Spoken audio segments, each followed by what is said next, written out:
Hey guys, Ramblin' Man Moto here. It's a bright and sunny day here in the Commonwealth of Virginia. I am riding to the courthouse to go vote. Some early voting going on. So figured you could ride along with me and we'll talk along the way. Alright, see you on the road. So let's talk about early voting. I have mixed feelings about this entire topic because, our has 1 day to vote, a set day to vote, and it should not be such an imposition when we know that 1 day exists. To plan around it is an important part of the framework of our constitutional republic. We're not a democracy. Remember that, right? We're not a one democracy for which it stands, right? That's not what we say. So anyhow, part of me feels like you should vote only on election day. And then, partly because information changes. New information comes to light about the candidates. And then, we allowed for absentee ballot for those unique circumstances where somebody can't vote on election day. And then that has become, one party wants to make it as easy and casual to vote. Now, we require an ID for a lot of things in life, but there's a push of why require an ID to vote? That's racist. That's been one of the oddest arguments to me.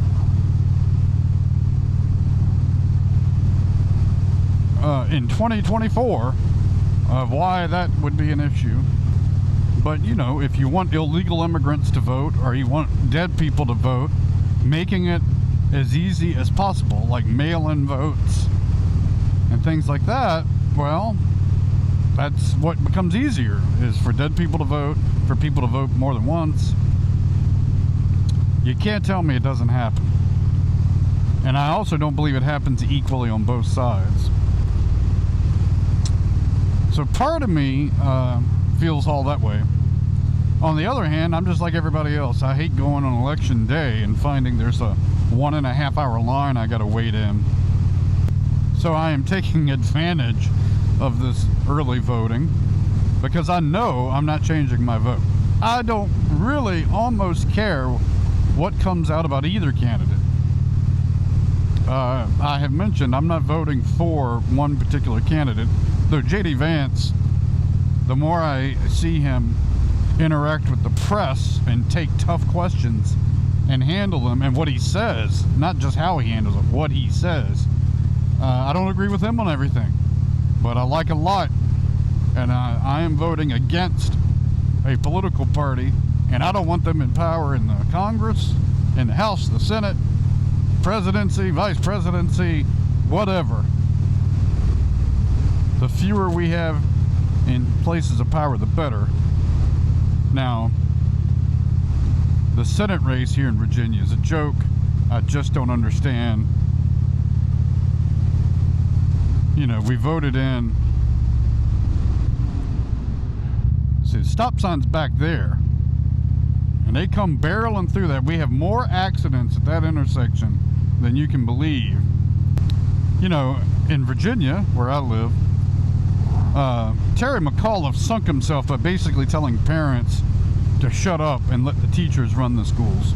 And I think that, more than anything else, resulted in us having a Republican sweep, which is hard to do because Northern Virginia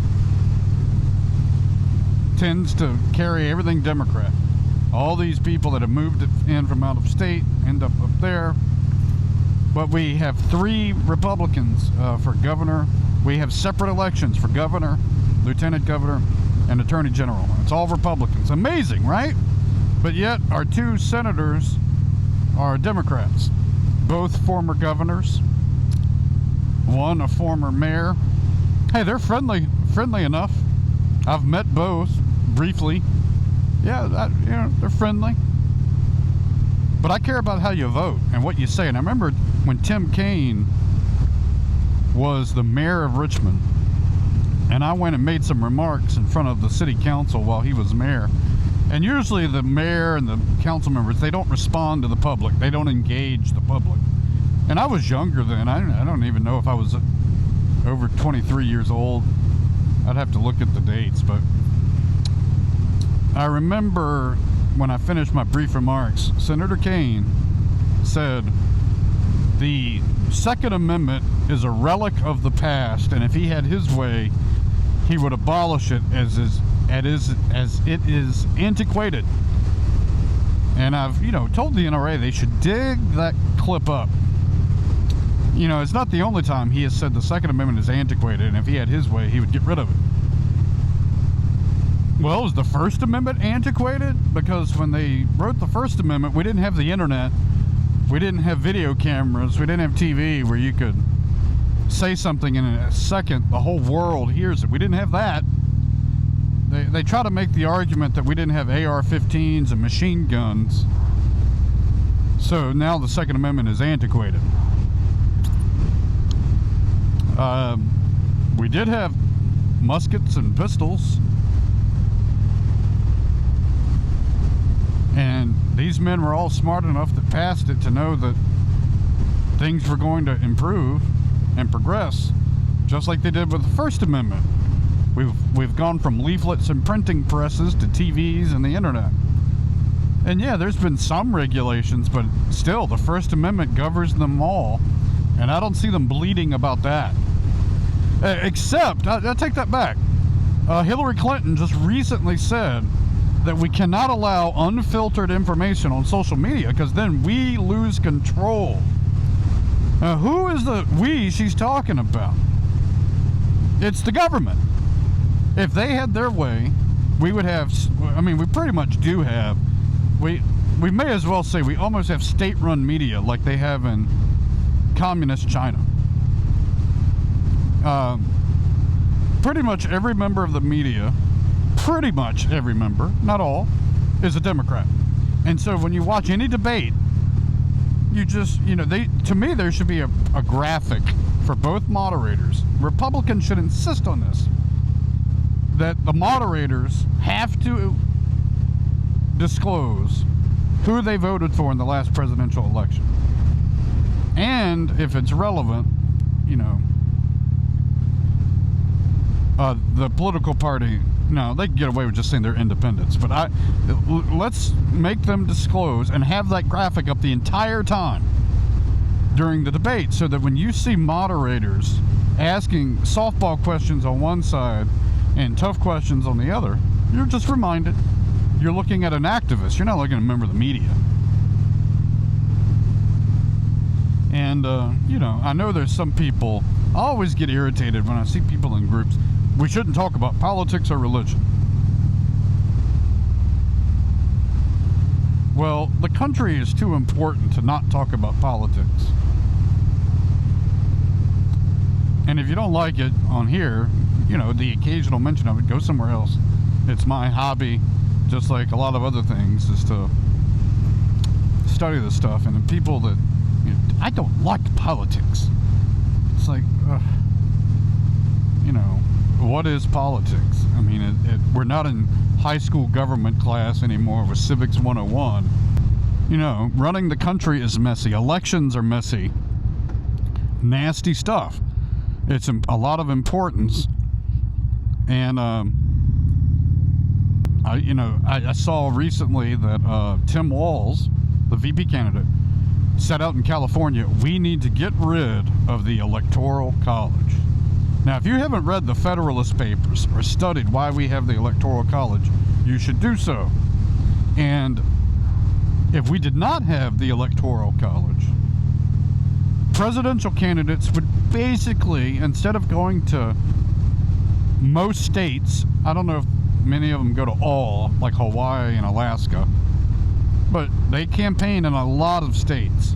Instead of doing that, if we did not have the Electoral College, they would focus on the desires and demands of probably 3 or 4 states, and in those states, they would focus on the big cities. And that's it. You'd have California, Texas, Florida, New York.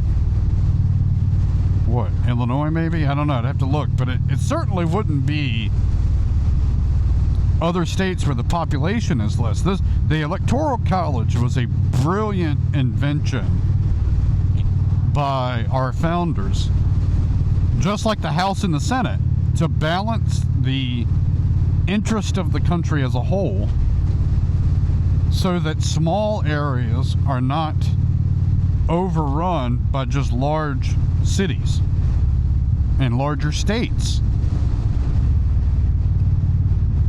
And typically the people that want to get rid of the Electoral College just because they don't like losing an election. So I would be very careful of anyone. They may as well say they don't care about rural America. They don't care about the flyover country. They just want large liberal cities to win and to carry the day.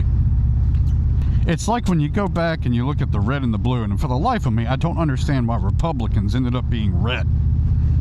I would think the red should be, associated with communism and the Democrats myself. But anyhow, when you looked at the red and the blue map, almost the whole country was red. All the sea of red. And then you would have these blue pockets in some of the major cities on each coast. Well, if you get rid of the Electoral College, that's who's going to be deciding the rest of the country. And I am not for that. You ever think one of the phrases that really, really irks me is when a tax cut is proposed. They ask the person proposing it, how are you going to pay for the tax cut? Well, when they raise taxes, they never ask us, how are we going to afford and pay for the tax cut, for the tax increase? Your money is your personal property. And I don't begrudge billionaires and millionaires, and my life's not going to be any better if they're taxed higher. And no poor person ever gave me a job. But you don't pay for a tax cut. Letting people keep more of their own money is not something you pay for. And if you study history, each time taxes have been cut, revenue to the government usually, might be always, increases. Because it spurs economic activity and growth. So if that's true, why do the Democrats, who love money, insist on raising taxes? Well, it's about control and punishment and class warfare.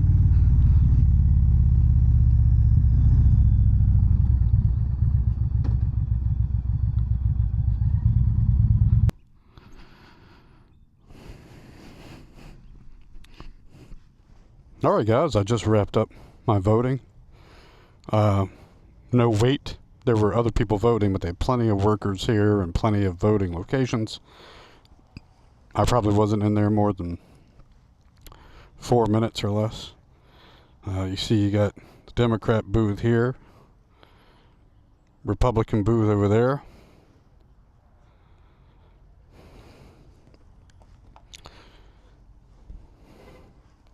This county tends to be Republican, though like everywhere, when people move and then they come here because the quality of life is good, then they start trying to impose all the crap they left that made the quality of life tougher.